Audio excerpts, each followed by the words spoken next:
How often is golf not on my mind? That's a better question.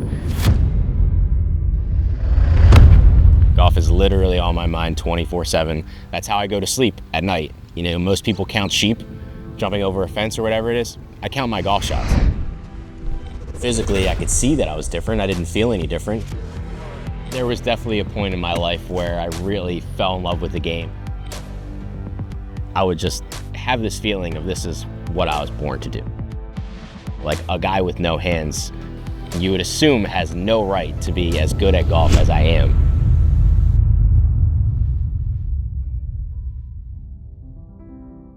I'm Brandon Canesi.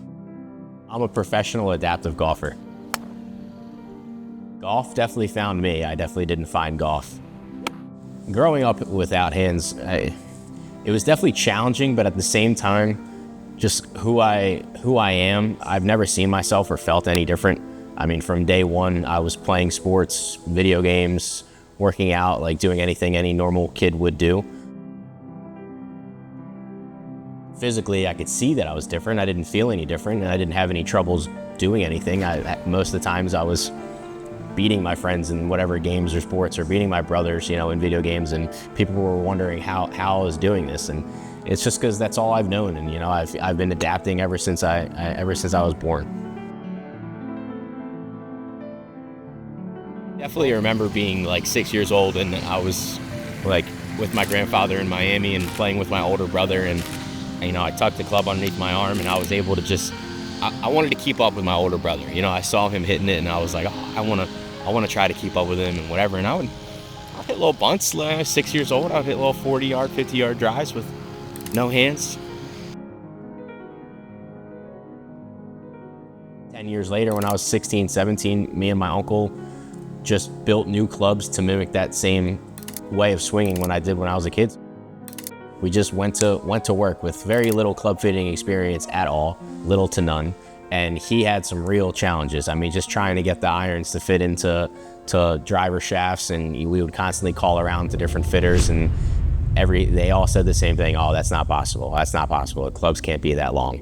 Well, I think they can.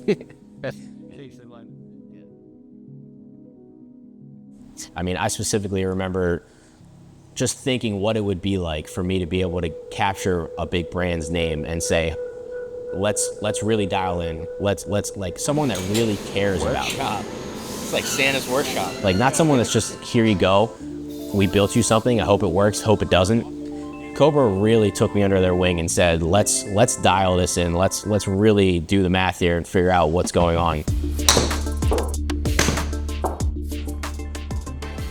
I'm more upright in general here. You're super unique build, right? Yeah, so lengthwise and whatnot. So that's where like looking at dynamic angle is the most important thing.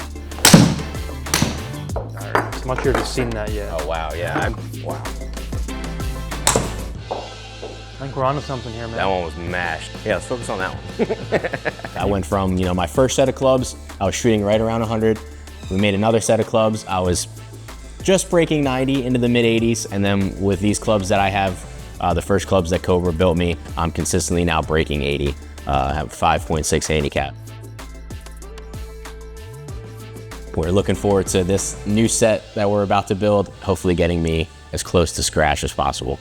So previously you were doing driver shafts in all your irons. Yeah. You know, Alex from R&D went ahead and built this, you know, Frankenstein shaft where we had a iron shaft in the bottom and then still your driver shaft on the top. It's actually 3 shafts a home run, which is kind of crazy, but you really like to feel a little extra weight in the irons. So we'll stick with that in the irons. Now we'll move on to the metal woods. Let's do it. Awesome.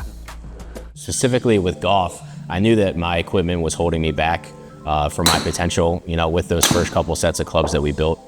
But with determination, patience, hard work, all that combined, and then the amazing people here at Cobra Golf to think outside the box a little bit, to adapt and take what I've created, make it even better.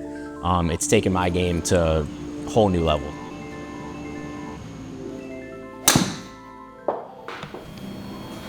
These things are sweet, dude. Yeah.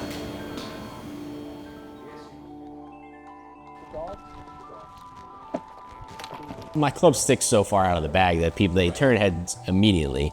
And then I have to explain it every time. And depending upon who I'm talking to, I say, oh, you know, I was born without hands and I do it this way. And I get that same kind of, oh, you know, good for you. like, oh, pat on the shoulder, oh, good for you. But then I hit one like down the first hole, and they're like, I don't want to lose to a guy with no hands. This would not be fun. I don't want to. Golf's tough enough. I don't want to have to go home and tell my wife I lost to a guy with no hands today. But sorry, you're gonna have to tell her.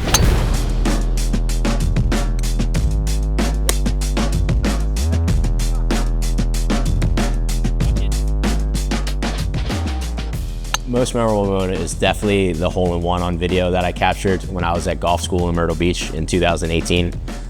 It kind of just really showed the world my message of, just inspiring others to overcome your limitations.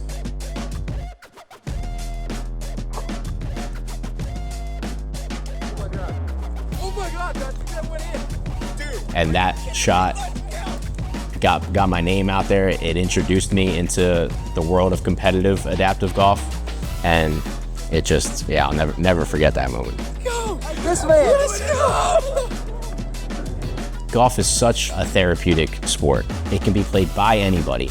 I'm talking any gender, any whatever, physical limitation, mental limitations, we all have to overcome it all. And if a guy with no hands can go out there and shoot par, I'm pretty sure you got no excuses either. I don't care what you got going on. It's all about inspiring, right? Growing the game, and especially for the generations to come.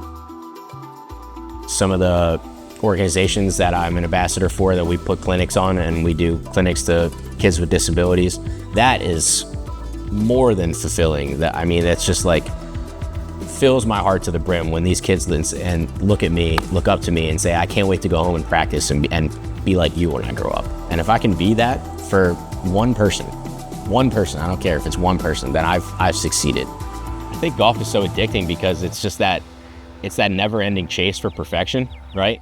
Every single day, every single shot, every hole, you're chasing perfection. You're chasing just how the hole is designed to be played.